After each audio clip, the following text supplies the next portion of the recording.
What is going on, guys? Bruce from What's Popping here, and Comic-Con Africa has just wrapped. What an incredible event it was. 4 days of geeky awesomeness, but you're not here to hear just about the event. You're here to hear about Jamie Campbell Bower's time with us here in South Africa. Now, as some of you might know, I was accredited as a member of the media for the event. Still have my badge. Very, very proud of it, and thankful to Comic-Con for the privilege and honor of actually being able to be a part of that media core team. Was an absolute thrill for me. But that meant for all of you guys, we got some awesome content, and I did manage to actually snag a few minutes to chat with Jamie. It was absolutely incredible. Unfortunately, I couldn't record it, but I did manage to steal an autograph while I was fanboying super hard. He was so giving of his time to everybody that he spoke to. An absolute gentleman. Looked people in the eyes when you spoke to them, even if they were right at the back of the room. And I thought I'd share that with you guys today. So I have put together a compilation of Jamie's best moments from the main stage across his 3 days, his 3 panels that he did with us here at Comic-Con Africa. Without any further ado, let's check them out.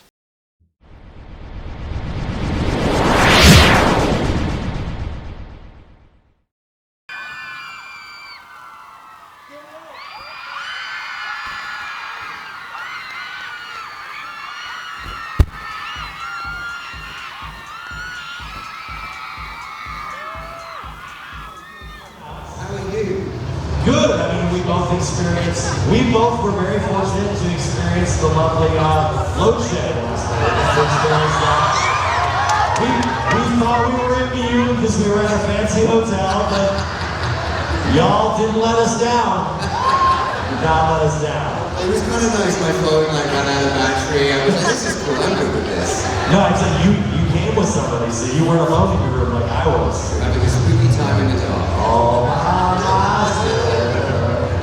so, how was your time in South Africa, meeting with fans? It's been amazing, honestly. Like, I have had the most lovely 3 days, well, 2 days, to be here, meeting everyone. You know, the show means so much to so many people, and to be a small cog in that big wheel, and to meet the people that love the show and that make it possible, for me, that's a real blessing. So, thank you all for being really kind and lovely. This is what they don't know about themselves. I've learned this. I think this is I want to ask, do you have a private eye tattoo? Do I have one? Yeah. No, I don't. I never got a mortal instruments tattoo. No. I'm not shame. Oh no. No, I don't. But I'm always amazed when I meet people. Where have you gone? Where are you? Hey, I'm always amazed when I see people that do. It's so incredible. And I've seen a few people this weekend in Mortal Instruments cosplay. And that's really cool. And sometimes they'll like have what I think are drawings. I'm like, oh, those are cool drawings. And they're like, no, those are real. I'm like, oh shit. So yeah, no, I don't have one. My next one, I was thinking about getting Vecna like tattooed on my leg. Seriously, Thank you for your question. You're welcome. Here we are. Hi, Jamie. Hello. Is it okay to say hi to my friend Lily? Lily? Hi, Lily. Everyone say hi. Hi. There we go. You're going to be the best friend ever now. I guess climb over people. They're going to love it. Hi. I wanted to ask, you played some of like the greatest fantasy and even historical figures like Hitler. Is there a character that you would be dying to play that you really want to play? Interesting question. And thank you so much for bringing Kit into the conversation here. I loved playing Kit so much. That was so much fun. Is there a historical figure that I would love to play? It's a very interesting question. I wouldn't say that there's necessarily a historical figure that at the moment is like percolating through the mind that I'm chasing. I have a story that I really, where is it? Where are you? There you are, sorry. My eyes are so bad. I have a story in my mind that I'm working on that is a story that I really want to tell. I don't want to give too much away about what the story is, but ultimately it's about the freedom and power to be yourself, but set in a very, very dark world. That's kind of the thing that's just like in my mind constantly at the moment. But no, there's not one specific character that I think I'm chasing right now. If they come along, then maybe. I mean, I don't know, like, a lot of people recently have spoken about maybe Scarecrow. That might be kind of fun. But, like, yeah, I don't know. The story that I'm after is the story that I've got in my head right now. I got one for you. Yeah. As a musician, could you be in any musical? I'd love to play Alphabet. Wicked. I love that musical so much. It's so, I'm like bashing my feet around. It's so good. It's so good. Yeah. I don't know. But do you know what else I went to go see last year? Was that movie Belle? Did you see Belle? Damn, that film was so good. Like the music in that's just amazing. But yeah, Alphabet. Yeah, there you go. Oh, amazing. That was so serenaded. I do that. Hi, Jamie. Hello. So I have a question. So while filming Stranger Things, you obviously had like a lot of, I'm assuming, green screens to like get the upside down. But how did you prepare yourself to be in the upside down? Because it's quite like an intense place. For like When I first got the job and I was preparing for it, there was a period of time, forgive me everyone, there was a period of time where I wanted to see if I could sleep upside down like a bat. It was lasting for like 2 weeks. I was like Googling like how can I set anything up like in my mind. It never happened. But I'll answer this in 2 parts. So we didn't actually have that much green screen. So for all the stuff in Vecna's My Lane, particularly with Max and Elle, then, you know, most of that set is built and it's ginormous. It's about the size of this whole room. And we had the huge staircase, we had all the sort of vines and the spikes coming up out of the ground. But then the sort of outside of it was green screen, but there were rocks going, I mean, it was very real. Even for the sort of latter part of episode 9, where Vecna's explaining to Elle kind of his like origin, how he was transformed, and he's walking up. I don't want to spoil this for everybody, and he's walking up that hill to that big thing. That was pretty much real as well, and so being able to kind of both interact with it, and as a fan,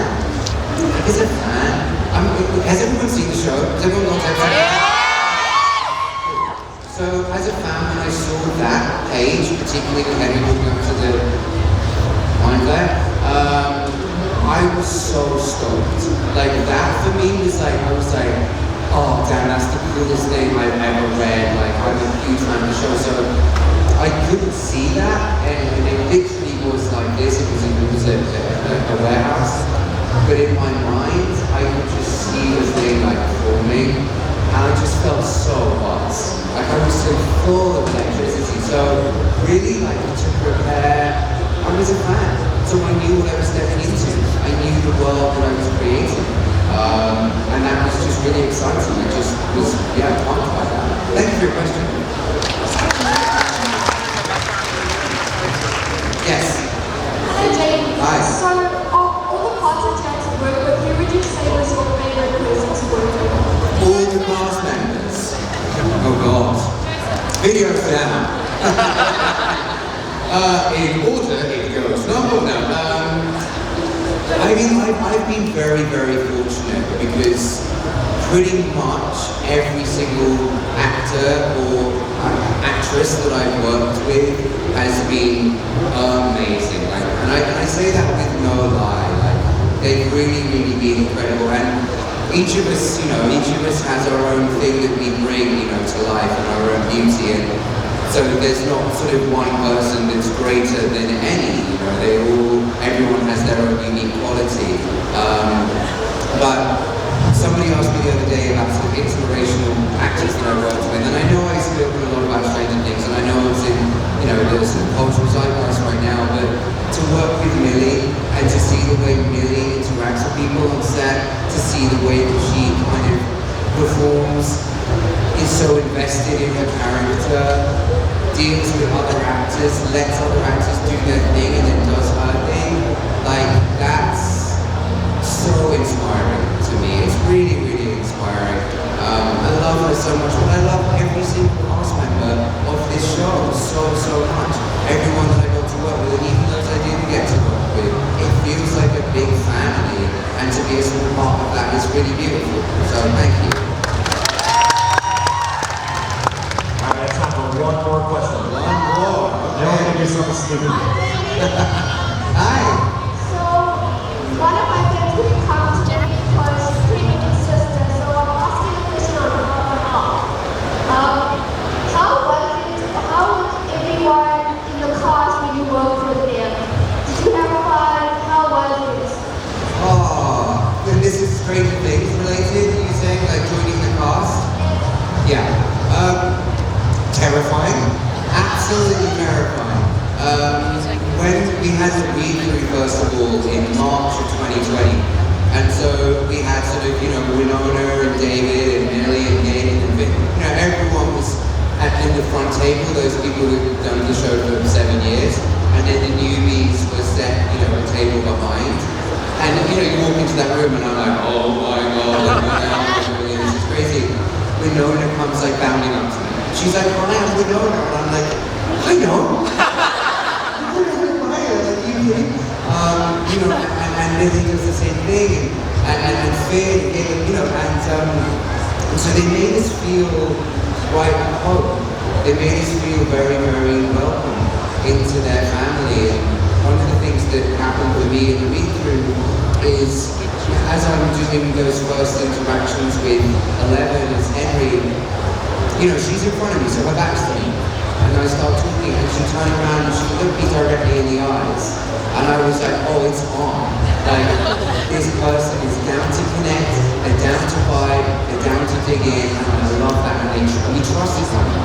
And that's kind of the most beautiful thing about this gig, is that we will just trust one another, that we're going to bring what we can, and we're going to work together and do the best possible job that we can do. So I was scared, but then I was made to feel very safe.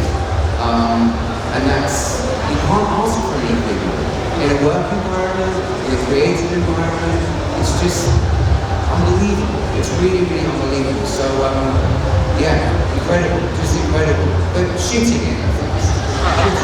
Sorry for swearing. Alright, Okay. so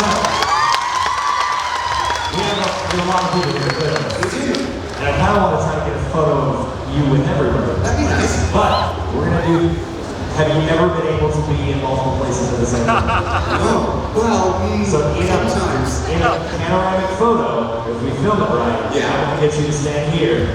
Okay. Then you're going to run behind me, you're going to stand there. And then you're going to run behind me, you're going to stand there. So you'll be in the picture in 3 spots. Okay. But I'll tell you when to go. Now you get to see me run. Yes. So don't run in front of the camera. In order for this to look good, everybody has to stand up and they have to stand absolutely still. Otherwise, you're going to look like a blur. Does everybody understand? Yes or yes? Alright.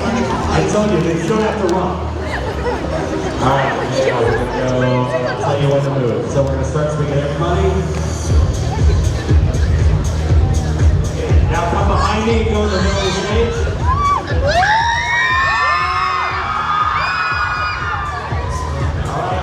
Oh my goodness. Well, it was Christmas 2019. I was in Los Angeles with my brother working on some music, and we got an email, or I got an email through saying they're casting for the show, for Stranger Things. They need you to read two sets of sides, and they need them by the end of the week. This is like a Wednesday. So I turned to my brother and I'm like, Sam, drop everything, let's go, we're gonna go home, we're gonna do this audition. So I had to read Hellraiser and Primal Fear. And so we do that, we send it off, and then we get on a plane to go back to England, and I get an email through saying they love the first 2 takes, they've got another set of sides and they want to read some dummy sides for the show. So I was like, great, Sam, the moment we get in, bless my brother, by the way. A lot of my career is down to my brother, I just want to make that known. My parents and my brother have always been so supportive. They'll always read with me or set cameras up and deal with me. Oh, my trick's not right, and things like this. So yeah, we get on the plane, we get back in the door, and we do the tape, and then it's Christmas, and everything shuts down, as you know, over Christmas, which is the most terrifying time as you're waiting for a job to come in. Where is everyone? So I'm like sending emails out once a week. Like, guys, anyone heard me? And I'm like, oh, it's December 26th. I'm like, oh yeah, of course, Boxing Day. Well, and the United States pretty much takes off from Thanksgiving until January. Yeah, November until January 12th. You're like dead. Yeah, exactly. So then it comes to January 12th, let's say, around 2nd week of January, and they're like, okay, they love the tapes, Matt and Ross wants to meet you, get on the plane. So I jump back on the plane, I go to Los Angeles, I go completely ballistic for like 5 days. I make this whole mind map on my wall in my apartment, which is about the same size as this thing behind me. So I start with this picture of little wires in the middle, and then I have the mind flare, and then just it kind of just spreads out. And then I had like pictures of other characters that I loved that I thought would kind of be interesting. I had paintings of Lucifer in there. Oh, they're very dark. It was fantastic. So I took a picture of it, sent it to my agents, and I was like, oh, look at what I've done. I'm completely insane. And this is bizarre. Well done. And I printed off all the pictures. I put them in a book. And I took them with me to go and meet Matt Ross, and I said, you know, lovely to meet you. They told me about the character. To this point, I knew nothing. I literally knew nothing. So they told me about Henry, they told me about Vecna, and then I was like, can I show you my book? Can I show you my book? And they looked through it, they're like, so you didn't read the script? So I was like, no, you didn't send me anything. They're like, this is literally exactly what we're thinking. Can we show you some 3D renders of what we're thinking of Vecna? And I was like, I would love to see that. They showed it to me, and I left the house, and I didn't know if I got the job. I was just like, what an amazing thing to go and do. And then, like 2 days later, they're like, yeah, we're going to start fitting you, we're going to start moving forward with everything. And we had the read through March, and then COVID hit, so I didn't start shooting until October. So in that interim period, I had all this time to explore the character and to find the voice and to find where I would walk and the attention and all this kind of stuff. So yeah, that's kind of the journey. Yeah, madness. Woo! So, do you still have your homework? Oh yeah. I have my homework. I brought with me today, for anybody who's coming to the pictures, I brought with me one of the hands that we used from the show. So it's a real hand from the set. But yeah, I have the book. I made 2 books.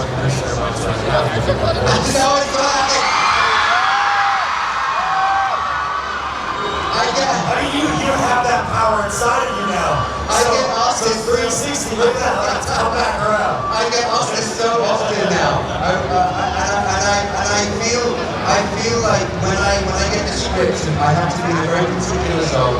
It's not a zone that anybody needs to see in daily life. I'll tell you that much. So you know, I know art. But watch the show. It's brilliant in the show. I'll say the same thing that I said to them. You know, nobody's career is a solid upward trajectory. It's never like that.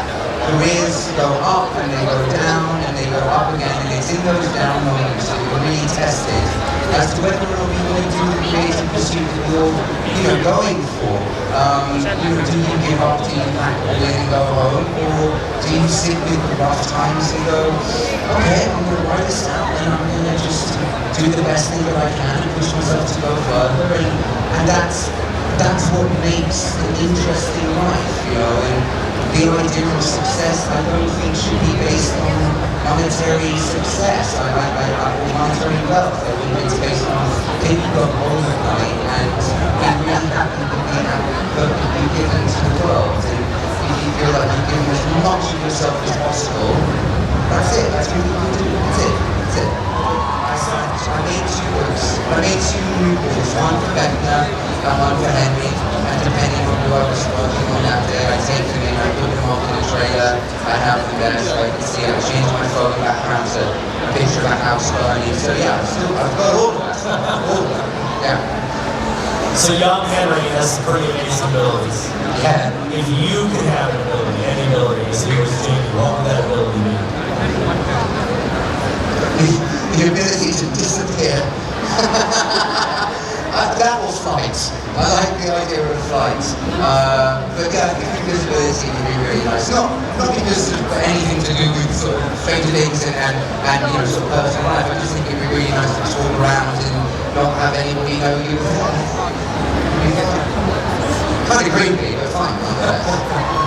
It's only creepy depending on where you're walking. Yeah, exactly. Yeah, just whisper into people's ears. So, I see you.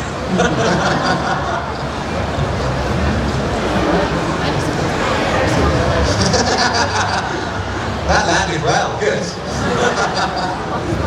So what are you working on now? What's on the horizon? Horizon is what a fantastic lead. Horizon is the thing I'm working on. Really? Yes. It is a film by Mr. Kevin Costner of Waterworld fame and many others, but Waterworld fame. Makes you laugh, and that's the one of all the Kevin Costner works. You've got to love Waterworld. I love No, it's great. I mean, I was born in '88, right? So that movie came out what, mid-90s, late '90s. So yeah, I was like obsessed with it. So like when you're in Hollywood, Universal Studios Hollywood, Waterworld is such a good time. Yeah, man, the plane thing is so sick. Yeah, so it's a western by Kevin. There's some amazing actors in it. I'm just working for a short amount of time. That will start in October. I wrapped a film at the beginning of this year called True Haunting with Erin Moriarty from The Boys and a wonderful new actor called Harriet Slater. Please do look out for Harriet. She is amazing and delightful. Yeah, it's a story about a character called Edwin Becker and his wife Marsha who moved into a house. And then, you know, when that comes out on Horizon, there'll be new music coming. Yeah, just trying to stay busy. So I'm going to ask you this question. I got to ask Millie this question for the first time at Comic-Con. I love it. And that was, and I'll give you her answer. I asked her how she learned her American accent. Yeah. She said by watching Hannah Montana. So great. you clearly perfected your American accent, as I've been told I have an accent. How did you do it? Well, it was funny, and I think for Henry, because I felt like he's kind of middle America, but he's not, we're not talking about somebody who's from, sort of like North Chicago. It's not entirely specific, and I felt like, given the fact that he grew up in the lab with Brenner, and the way Brenner speaks, I was like, okay, it kind of to me feels a bit like a newscaster's voice. It's the sort of generic kind of American newscaster. They pronounce it, he's a little bit heavier, and it's just a little bit more enunciated. So I actually watched a lot of news to get into it. And so there's a lot of newscasters and just kind of saying things back in my mind and repeating them over and over and over again. And I spent enough time in Los Angeles to kind of start to become lazy and have a little bit, just kind of lose my own accent for a little bit more. But yeah, news was a really, really big thing for me. I just felt like they were more scientific in the way that they were choosing to talk than perhaps they would be if they were around people they love. Very good. Very proper for the very results. Yeah. That was good job. That was really good. That in my head, playing in my head, that was a really good choice. So, I'm still learning social media. I checked out your social media. Apparently you're a skateboarder. Yeah, I was. When I was much younger, being in my 30s now, I'm afraid of the ground. I'm afraid of going too fast on concrete. So I surf now. I try to surf every day. I love it. I actually surfed here in South Africa. I surfed in Cape Town. I wanted to surf in Namibia, but I was afraid of bull sharks at that time, so I didn't. But yes, I believe the question you're going to ask me is who would I skate with? No, it's where. Oh, where? Well, okay, so growing up in London, We used to have it still there, but we had a spot that was much bigger. It was called South Bank, and it had I think it had a 9 set of stairs, and a 4 set of stairs, and it had loads of flat lands, and then it had these beautiful sort of like concrete ramps, and I would skate there often. It was closed down about 10 years ago, and I was sort of part of the community of making sure that what was left of it was still able to skate and you were able to use it. So I would skate back there in the old days when we still had a 9 set and a 3 set. That would be great. That would be really, really, yeah. Well, that would like Bob Burnquist's like backyard, like super ramp, just for shits. Yeah. Because you said you were born in '88, so I already know who it would be. Yeah. Tell me how. It would either be Tony Hawk, Rodney Mullen, Chad Musker, J.D. Reynolds, yeah, just all those sort of like, those like early crew, sort of post-70s, early, like late 80s, early 90s skateboarding crew that really kind of took it to that new, sort of well-respected sport. Yeah, I suppose it was so hard for that, but yeah. So, final question. Have you been having a good time here, son? Yeah, we loved it. It's been amazing. On behalf of everybody here, we want to thank you so much for joining us. Thank you!